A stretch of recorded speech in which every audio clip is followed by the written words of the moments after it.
If life can be summarized in one sentence, it would be relationship with the other.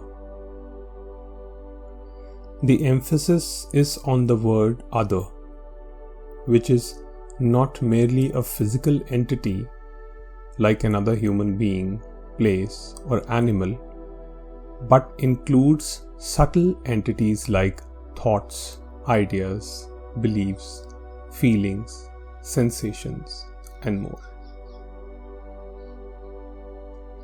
What is our relationship with our thoughts? Is it a good one that brings peace, or are we in conflict? Is our mind continually lost in unconscious rumination of the dead past or an imaginary future? Are we receptive to the joy of the present moment? Or are we lost in an endless pit of chaos, conflict, and confusion? How do we eliminate this conflict? What is spiritual seeking all about? And peace has to be found through relationships. That is what this journey is all about. We are not merely seeking a vague and preconceived idea of happiness, but opening our mind to the possibility of now. It requires an investigation or inquiry into the nature of our relationships. I can truly be at peace with another when I am truly at peace with myself. Trying to fix the other in the hope that they change and conform to my ideas and beliefs is doership at its core. It is a recipe for further pain and suffering. Unfortunately, that is what our relationships have reduced to nowadays. Everyone trying to change the other on the basis of personal beliefs. It is not about completely abandoning your personal ideas and beliefs. It is about examining your relationship with them, because that dictates your relationship with people. Nowadays, there is a lot of advice on what to do and not to do in a given situation. None of that works until you pause and reflect on your own thoughts. Where do they come from? Doership is the idea that we are the doer of our actions. The belief that that which creates hurt in me is the action of another. May it be friend, parent, spouse, co-worker, distant relative, business partner, or any other acquaintance. This faulty understanding creates conflicts in relationships and makes life miserable. Not only for ourselves, but also for others. Another understanding is that though we appear to be separate, what powers life and relationships is the same consciousness that runs through each one of us. Therefore, it is the consciousness that makes events happen and not the individuals. Examine this. What I don't like about another is something buried deep within my own shadow. Things that I am not consciously aware of cause discomfort. And what I resort to in dealing with such discomfort is to create a diversion by projecting on another rather than investigating the source of my discomfort. When I condemn, blame, and criticize others, it is my defense mechanism to avoid the painful image of myself that I carry within. Only a mind that is rooted in conflict is capable of such actions. Therefore, through such actions, I strengthen that image which exacerbates the separation between me and the other. Though I long for peace and harmony, my actions bring about chaos and conflict. But something beautiful happens when I am able to see my identifications with the content of my mind.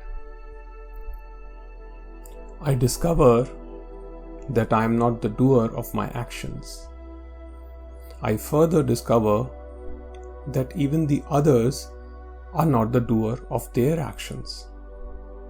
And in that moment of spiritual awakening, the separation between me and the other ends.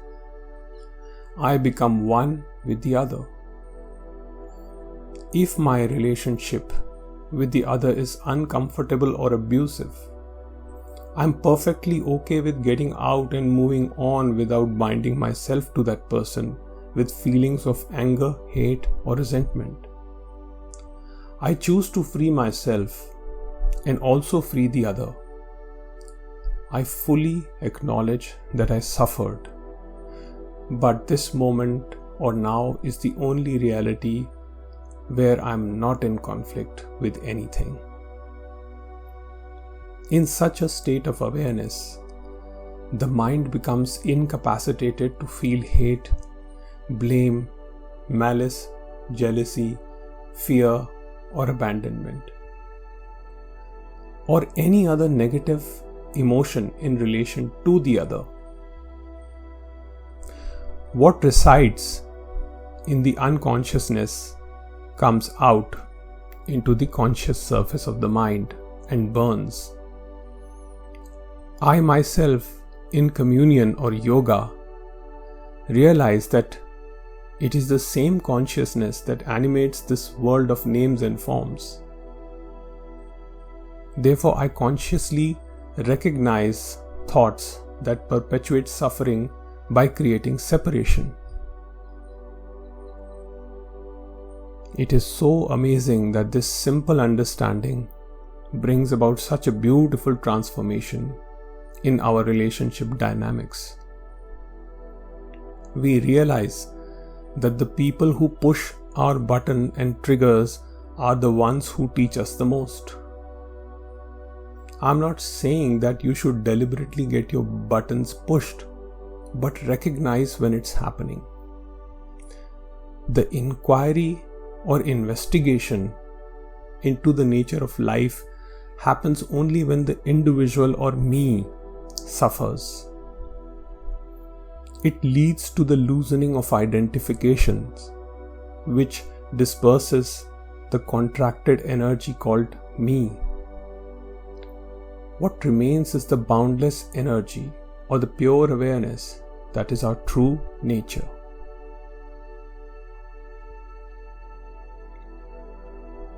One of the most challenging aspects of relationship is being mindful of our communication style with the other.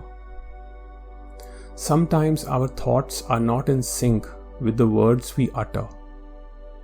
We accidentally end up saying something hurtful despite not having the intention to do so.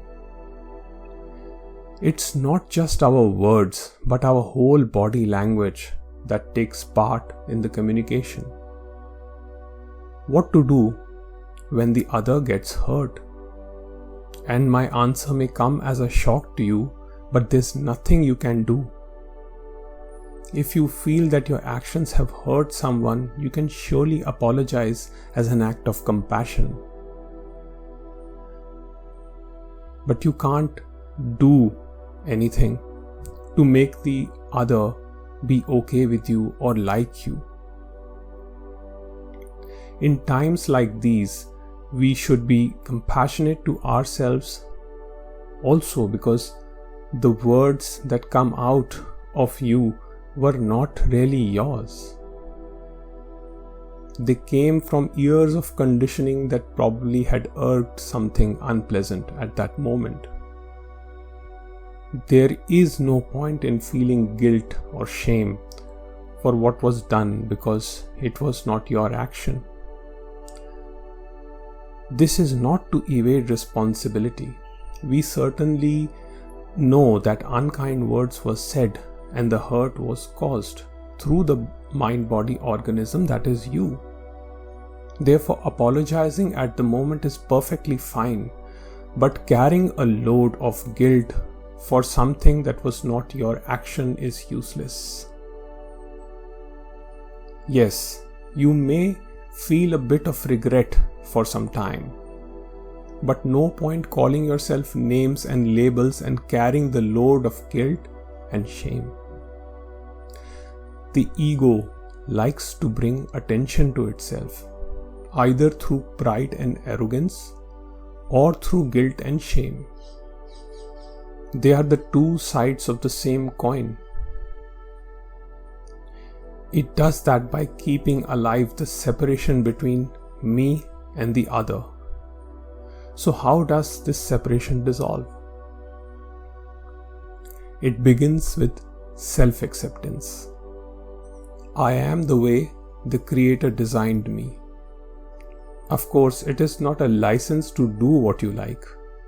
Remember, if you think that you are not the doer, then you must know that you are also not the receiver of consequences. But consequences of action will happen. Duality is an action-reaction loop. Watching one's own behavior and how we react to situations and circumstances brings about an awareness that frees us from the suffering of incessant thinking. For example, we are all people pleasers to some extent. We abhor the idea of others disliking us. We'd rather suppress our emotions than confront others. And the instant reaction of the thinking mind is, I should not be a people pleaser because it's toxic. The need to not be a people pleaser is also based on some idea of right and wrong. And the urgency to change is based on some form of conformity or seeking society's validation. I am not telling you to be or not to be a people pleaser. See why the people pleasing is happening and investigate who is doing it. And this whole problem will dissolve. Trying to be or not to be a certain way is also a mechanism through which the me thrives. The me is the root of all conflicts. We spend our whole life chasing an illusory image of perfection that is just an idea in our heads. We get so engrossed in becoming that we forget to be. This relentless drive to change, to become better, is a reinforcement of that thought, I am imperfect right now. This obsessive need to change is fueled by society, friends, family, psychologists, philosophers, teachers, and spiritual gurus. And behind all of this unconscious chase is the fear that I'll become irrelevant if I don't change myself. I will suffer. I will be lonely. I will not survive in this world of high expectations. the greatest paradox is that the I trying to overcome suffering is the very source of it. The I or me by itself is separation and hence suffering. In a bid to become better, we avoid facing what we truly are. The thought that I should not be a people pleaser is actually a diversion from recognize that that's what's happening. The whole strife and the corresponding movement are based on an illusion, including the one of chasing perfection. In being, there is no personal self contemplating or trying to become or achieve anything. In being, you are simply the pure presence, and in presence things happen, but there is no difference between me and the other. It is a huge relief because then there are no expectations with oneself or others. With all that nonsense gone, we remain free from the load of doership. We accept ourselves for who we are. And when we learn to be comfortable with ourselves, we become comfortable with others. Being comfortable with others does not imply being okay with everything. We can certainly have boundaries, but those boundaries should come out of compassion and not ego. The ego does not know compassion. It wants to be right at all costs and according to its perception of what it feels is right or wrong. When the separation drops, there remains no need to change or control anyone. If you don't get along with someone, you can surely limit or end that relationship. But there is no bitterness towards them. There is no compulsion to change them. When we are deeply entrenched in doership, we use blame, shame, and guilt as a weapon to control and manipulate others. We do it now, and we have all done it in the past.